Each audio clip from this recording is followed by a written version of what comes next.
Dr. Freeman's research centers on the nature and process of how humans form their closest affectionate bonds, from infancy through adulthood.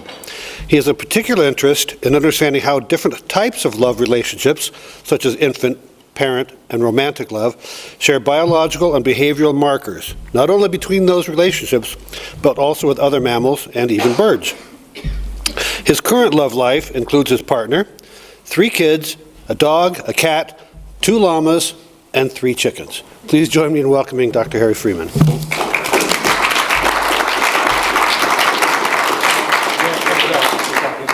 Oh, he's got it. Awesome. Thank you. Thank you, Kelly. Thank you so much for having me here today. So many familiar faces out there. I have to say, Rotary is very close to my heart and to my love life, because right now my oldest daughter, Elena Freeman, is completing a master's degree in Paris, France, and was supported by the Rotary Club. So thank you very much for that. I think she would be completely stressed out right now if it wasn't for you guys about, okay, how am I going to pay back this money? And so anyways, beautiful thing. So I'm here essentially to talk about all of our love lives, and I guess without further ado, we can start.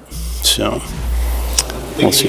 Space bar. Okay, so I can hit that, and I'm all set up. Wow, excellent. So interactive here. I got it. Okay, I'm going to get that. So science at Cupid Arrow. As it kind of said in the volant, I'll kind of help you construct your own Cupid's arrow. Talk a little bit about the science of attraction, and mainly focused on the science of how we become attracted and fall in love. I thought of an alternative title, and this would work, although there are some caveats. It wouldn't work so well, I think, for a blind date, and we'll talk a little bit more on why that's the case. So there are some disclaimers I want to begin with. This is about how to fall in love and why we fall in love, but this isn't going to help you fix your failing relationship. You might still need to call that divorce lawyer once, after the effects of love are beginning to wear off. And so this talk is more like the Disney portion. I bring you up to falling in love, but the happily ever after part is up to your imagination and all the hard work you put into it. So I'm going to begin with the concept of priming. And so what is priming? You are all familiar with it. Teenagers, and I imagine many of you either have teenagers or certainly had teenagers in your life, and when a teenager might come up to you and say, "Gee, Dad, that is a beautiful sweater you're wearing." I'm like, "Oh, thanks, Elena." And then I know something's coming, like, "Hey, by the way, I'm going to spend tonight at Connie's house. Can I stay?" So at that point, I've been primed. So I'm more likely to say yes. Now, I'm still more likely to say yes, even though I know it's coming. So that aspect of priming has been studied in relationship to attraction. This particular bridge, I don't know if it's familiar to any of you, but it's in British Columbia. A beautiful area, crosses this gorge, and there's a study that was conducted in the 70s that where they had this idea, okay, we're going to go there when there's very few people coming, and you have a couple researchers on the opposite end of the bridge, an attractive female researcher who waits for an unsuspecting single dude to start walking across the bridge. And then she starts walking across from the other side and meets this guy in the middle. Never seen each other before. And he says, "Hey, I'm doing this study. Would you mind filling out this little survey?" And so she's like, "Sure, I guess." In the middle of this swaying bridge, filling this survey out. And then at the end of this short little survey, she says, "And by the way, if you're interested in the results of this study, here's my phone number." So then there's a control test, right, with any good experiment. So you do the same procedure, but instead of doing it in the middle of the bridge, you do it with people before they step onto the bridge. Same survey, same interviewer, offer them the phone number.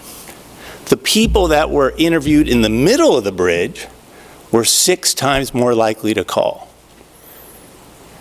So what is happening? Why did the people who were in the middle of the bridge want to set up a date with that researcher? So that's essentially your priming attraction. That bridge and walking across it gets our autonomic nervous system all worked up. We have this arousal happening, and it's from this scary bridge, but when this attractive researcher shows up, we attribute that arousal to our attraction. So it's called a misattribution. The stimulus is unrelated to the attraction itself. So this was done in the 70s. Ever since then, there's been many studies. It launched a whole field of study into priming and priming attraction and how we might do it. And what results from that is a meta-analysis. So you have a review that examines what are the factors that are important to priming attraction. And this particular meta-analysis looked at arousal type. So does it matter, for instance, if it's a neutral stimulus like the bridge, or if we shock the person and give them a fear-based or a horror movie that scares the hell out of them? Does that matter? And it turns out, no, it doesn't. So not only does it not matter that whether you shock the person or give them a neutral stimulus, but it could actually come from the person who's doing it. I actually have an example of that. My first date, I took on a horror trip in terms of a hike to the woods, and this was in the Northwest. And I was going to a lake. I borrowed my brother's car, and he's like, you got to have this back at 5 o'clock because my work starts. I'm like, sure, no problem. I can get it back. So we go on this hike. We hike up to this mountain lake. We're enjoying ourselves, and then we're like, oh my, okay, we got to get back. So we're like, it's going to take too long to do the normal trail. Let's do a shortcut. So I take her through the woods. What I thought was a shortcut led to a cliff, which led to like, you know, going down like this and then grabbing her legs, and my knees are shaking, and then getting to the bottom of this and bushwhacking through crazy forest, getting to the car at about 7 at night in the dark because of all this bushwhacking, and she fell in love with me. Now this did not last because it was not reciprocated. However, I almost killed her. But that fear that she went through kind of primed her. But here's the other issue, though. What about the ambiguity of the stimulus? So whether you know the stimulus, why you're aroused, or don't know why you're aroused, that matters a little. And I'll speak more to that issue. And here's a big one. Positive or negative feelings toward the target person. So let's say you're initially attracted to this person or you're initially not attracted. That matters a lot. And here is a graph that explains all of these. So what you see in the top curve is people who are initially attracted. And then you prime them with the stimulus and their attraction goes up. And then you tell them, hey, the reason you're attracted right now is because we aroused you with this. That'd be sort of like my daughter coming up and saying, hey Dad, that's a cool shirt you got. Or even more likely, hey Dad, what's going on? I'm thinking, this is kind of suspicious. She's asking me about my day. I know something's coming, right? I know I'm being primed. And even though I know she's trying to put me in a good mood, I can't help myself. I'm still more likely to say yes. So even after you know what the stimulus is, you still end up at a higher likelihood. You still are more attracted to that person even after you know why you've been duped. Now, on the bottom end, it happens in the opposite direction. If you start off with not liking this person and you get aroused, you're going to hate this person. And then if they tell you, well, you only hate this person because we made you hate this person with this arousal, you still hate the person more than you did at the start. That's why you don't take your blind date to a horror movie. So it depends on how it starts. You want to have a medium level of attraction to begin with. Okay, so there's a little bit on priming. We'll come back to that. I'm going to talk a little bit about infant love, because really I believe this is the first love. This is our first point of falling in love. And it doesn't take a lot for an infant to fall in love. So I'm also going to draw some connections, as Kelly was talking about, between different love types. The connection I'm really going to focus on here is the idea of selection. Infant relationship to a parent, a romantic relationship, and a parent's relationship to their infant all have one thing in common. The parent loves that kid more than any other kid in the world. It's an exclusive relationship. Well, barring the siblings. And of course, they shouldn't tell their other kids if they do have a favorite. But barring kids outside the family, that's exclusive. Infants fall in love with their parents in an exclusive way. They love that parent or those parents more than any other parent.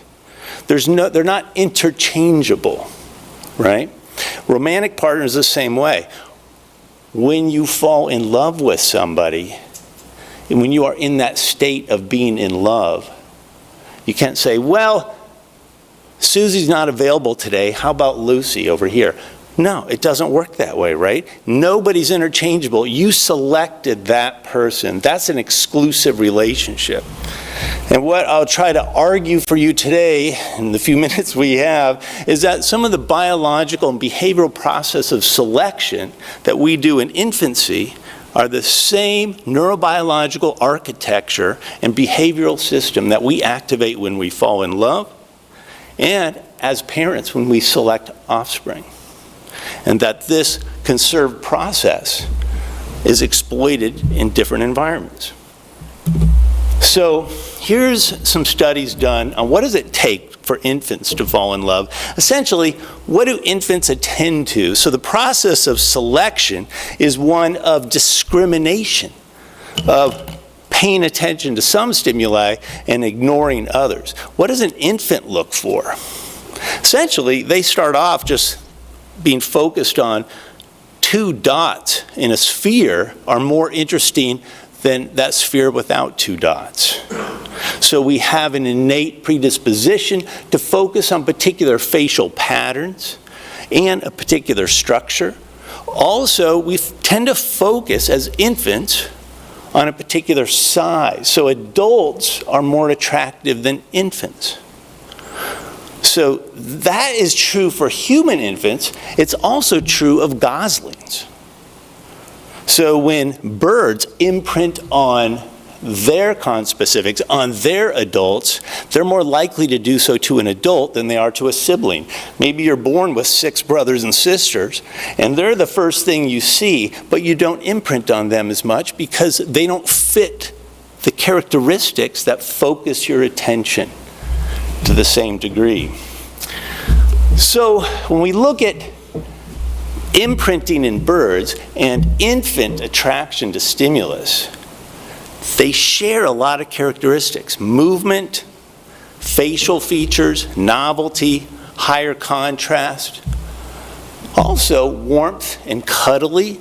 We see those as well in avian and bird species. When it gets down to it, if any object has these characteristics, that infant can fall in love, especially in suboptimal conditions. So we'd hope it's to a parent, but it could be to a soft toy. So here I'll tell you a couple fun stories. This little creature on the left ended up being part of our family for a short period of time, unfortunately, and we named him Gilbert. Weren't sure if it's a guy, actually, could be a gal. And my son and I were kayaking around Toad Island right across from Clay County Park, right at the time that the goslings were hatching. And normally, when you go by them in a kayak, they scare up the bank and they all run. And this time we went by a clutch of them, and they all tried to scurry up the bank, and most of them did, but one did not. Turned around and saw us in the water and jumped in and started following us. What's going on here? It's like we're in these giant kayaks. What's this thing doing? Maybe it fell in or something. We just kept going downriver. We're about 100 yards downriver, and it's coming after us. We're like, okay, let's return it to its nest. I thought I was going to have to chase it down to get it because I thought it would be dead otherwise. I just turned the kayak around, put my hand out, and it swam right up into my hand. Put him in the kayak, took him back upriver to the place that all his brothers and sisters were, and set him on the bank and shoot him away. And he would not go. He just kept coming back. So we got out of our kayaks and we walked towards there, set him down, like, once you set him down, we go. So we set him down and we ran and we jumped in our kayaks, and as soon as we got in, he was right behind us again. At that point, we're like, okay, we're taking you home. So he comes in the kayak, we take him home, we name him Gilbert, and he becomes a little member of the family. And he wasn't just imprinted on Harrison and I, it was what's called supra-individual imprinting. So when birds imprint, they imprint on a class of stimuli. So they can imprint on basically all adults of that size. And so Gilbert would hang out in the lap of my kids while they did homework, would stay in my wood shop and just watch me work for hours.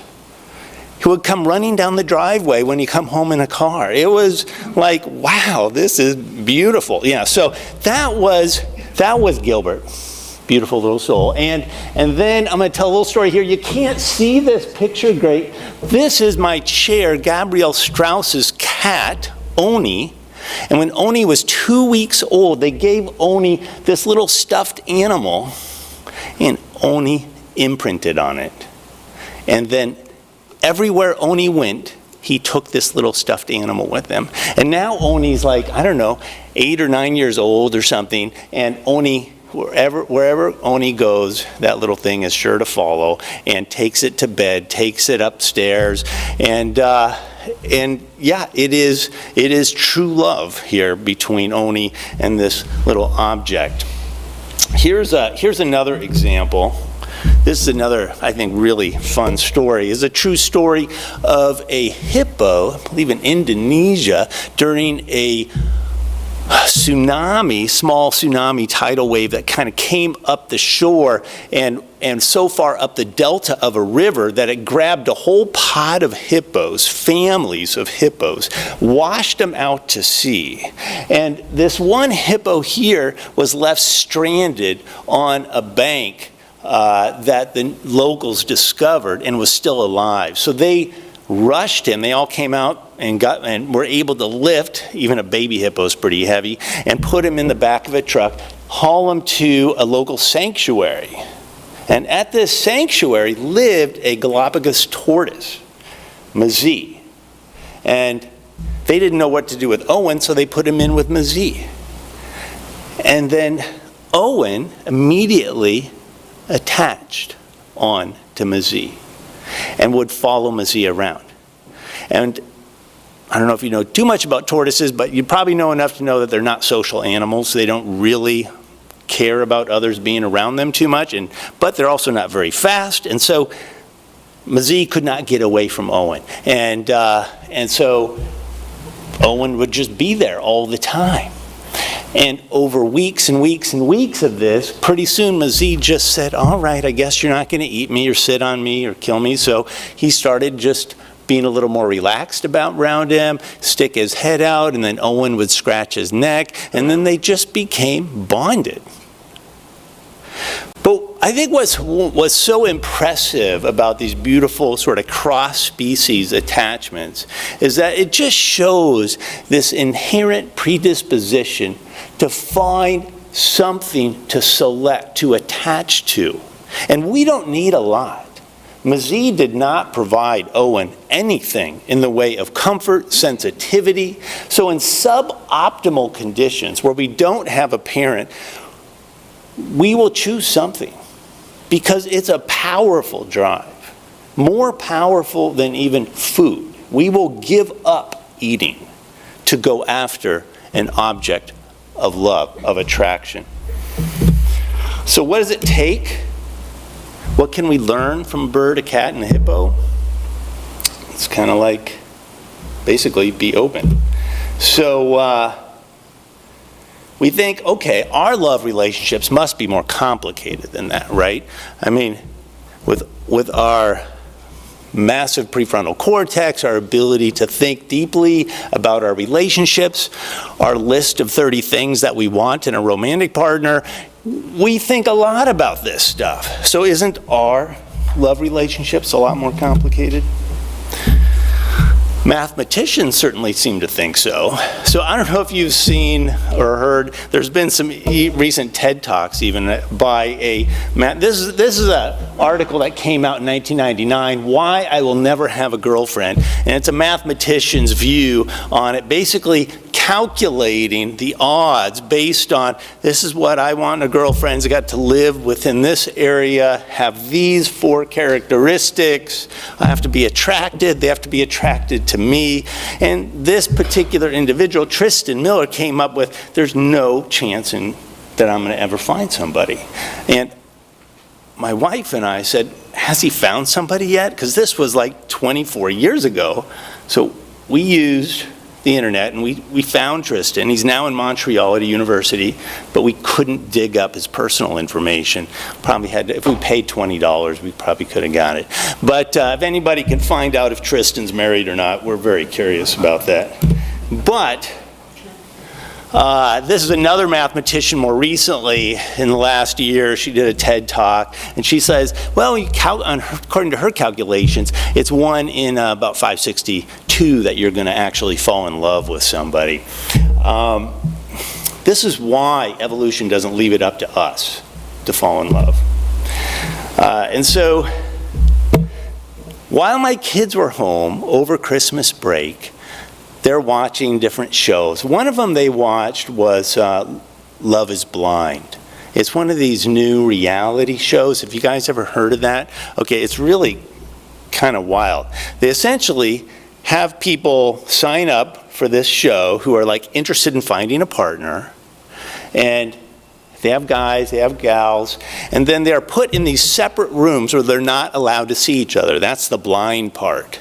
And then they just talk to each other while they're holding a glass of wine, sitting on a couch.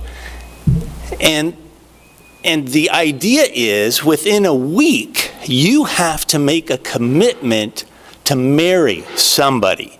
You talk to like 4 people. And one of them, you say, I'm in love with you and I want to marry you at the end of this week. Can that actually happen? Watch this show, it'll make a believer out of you. Here is, look at her on the bottom there. Does she look in love? She is in love. And I can guarantee you she is showing all the behavioral and psychological, and I bet if we could put her in a brain scan, we could see the dopamine and oxytocin flowing through her system. Why is she in love? She was primed. She was set up for it. All her body and everything about her was open to this possibility. And you have 3 million viewers watching what you're going to do. She's vulnerable. She's ready. And it only took 1 out of 4. And she fell in love. Here's a recent movie that came out, which is Love at First Sight. I haven't seen it yet. It's gotten okay reviews. I'm like, okay, I got to check that out. But do I believe in love at first sight? You bet, 100%. I think it doesn't take a lot. I think we think too much about it. But really, when you think about what does it take to fall in love, it takes vulnerability, it takes openness. There was a New York Times article that came out a number of years ago. To fall in love with anyone, do this. It's a series of 26 questions that essentially probe people's lives and ask them to essentially reveal and disclose very intimate aspects of themselves. It opens them up. And this is after a study done by a husband-wife team, Aaron in 1996, is what this is based on. But it's essentially, prime someone. In this case, it's not so typically priming because you are making them vulnerable in a relational type of manner, but it's similar. So when we are in suboptimal conditions, we will attach. We will select something. I don't know if you guys recognize that's Wilson from, Tom Hanks's deal when he was stranded on an island. We can fall in love with an object and we can make it into something that might have some of the features that we normally attract to. In the right here, this is called a paradoll. It's an AI doll that's used in elderly care situations where oftentimes our elderly in nursing homes are bereft of people in their lives and they're depressed. And we see a high rate of mental illness and depression in our nursing homes. And one way of thought of working with this is giving individuals in nursing homes someone to care for, someone to feel an exclusive bond with. And so this doll has worked with many patients because it responds to touch, it learns voice, and through a short period of pairing, many clients in these nursing homes will take that doll everywhere with them, sleep with it, take it to the cafeteria, not part with it because it has become an essential part of their life, to the chagrin of all the other clients in the nursing home because the thing will cry and wail and then it's got to be cared for. But nonetheless, I don't know if you want 50 of those in a cafeteria, but nonetheless, that's you get the idea. So, we got 5 minutes, right? So I'm going to give you a very quick overview of what's going on under the hood, essentially. And there's two basic systems here. One is a reward system, and one is an attention-focused or a selection system, neurobiological systems. And so this is a look at sort of the emotional center of the brain, the limbic system, as well as even more primitive centers that are involved in synthesizing some of these hormones that give us those pleasurable feelings, such as serotonin and dopamine and oxytocin, as well as the hormones responsible for focusing our attention, such as vasopressin. And this system that circulates the reward hormones of serotonin and dopamine are inextricably wrapped with that attention focus system of oxytocin and vasopressin, such that one being activated during touch, during visual contact, can activate the other, which can then interact and produce synergistic effects. But only under certain conditions do we see this.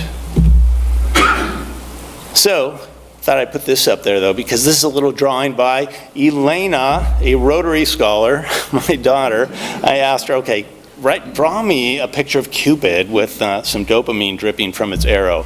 And she's like, okay, there it is. And so what happens, is oxytocin the love hormone that creates love by just filling somebody with oxytocin? Well, we actually studied that. And we did so here at USD.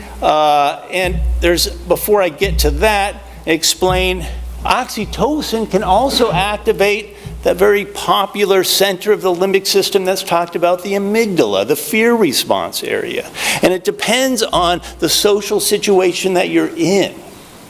So when oxytocin is activated to someone that you are attracted to, that you have some attraction to, it will focus your attention and increase the dopamine and reward you for that. And if a stranger should show up then, woe be to them. Because oxytocin makes you antisocial to those outside of that system. So it has different effects depending on the social environment. In the study we did here, we exposed people to different pictures of strangers. And we said, how aroused are you? How attracted are you? How attractive are these individuals to you? We had them rate them under conditions of placebo, where they had a saline, This is using intranasal oxytocin. So it's oxytocin in a nasal spray that they spray in their nose. And our olfactory nerve is, interesting enough, an area can cross the blood-brain barrier and enter central levels of oxytocin and increase those in the brain. We have a placebo spray and we have an oxytocin spray, and they don't know what they're getting. And me as a researcher, I didn't know what they were getting. It's a double-blind study. And this is what we find. This is just one snapshot of this finding. But what you see here is that for individuals in new relationships, oxytocin increased their attraction to their romantic partner, but decreased their attraction to strangers. They became antisocial to strangers, and they did so not only in their rating of strangers, but in other measures of how they viewed strangers. But only for those in new relationships. Those in long-term relationships, oxytocin no longer had the antisocial effect on strangers. So while you are in love, those hormones operate very differently on the body. Okay, so I think I'm going to skip that because I got just 2 slides left and I got 2 minutes. So, has anybody seen the movie Her?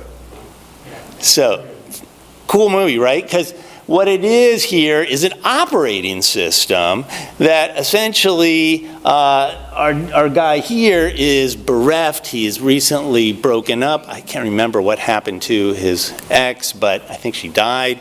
But he is depressed, but he's like, I got to get back into the relationships, but I don't really want to be with anybody. So here's this operating system that will talk to you. And so he signs in, and over the course of the movie, he falls head over heels for this voice, much like Love is Blind, right? You're not seeing the person, you're only hearing the person.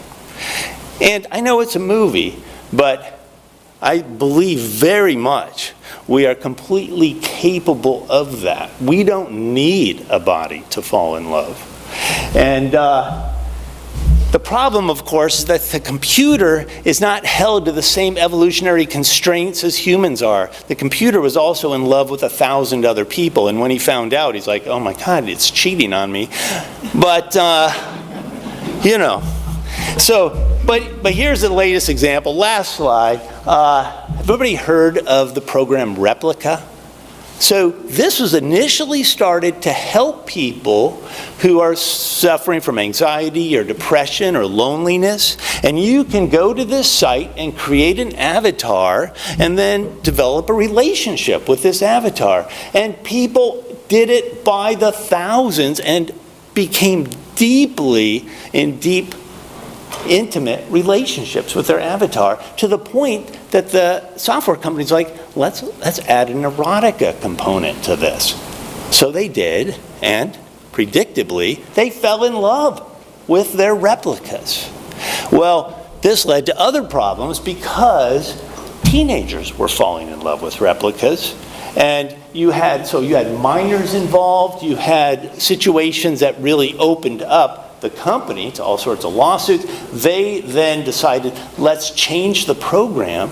And when they did, suddenly overnight, all these people lost their partners because that replica suddenly interacted differently. It wasn't the same person. It's like someone came over and took over their bodies, their AI bodies.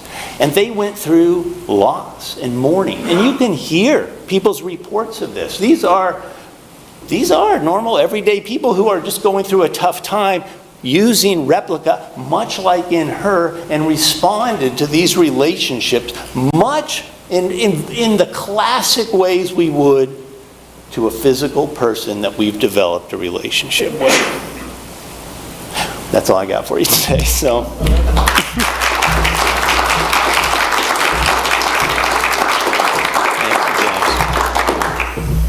Thank you very much. I'm sorry we don't have another hour. I could talk about love and listen about love for as long as there is.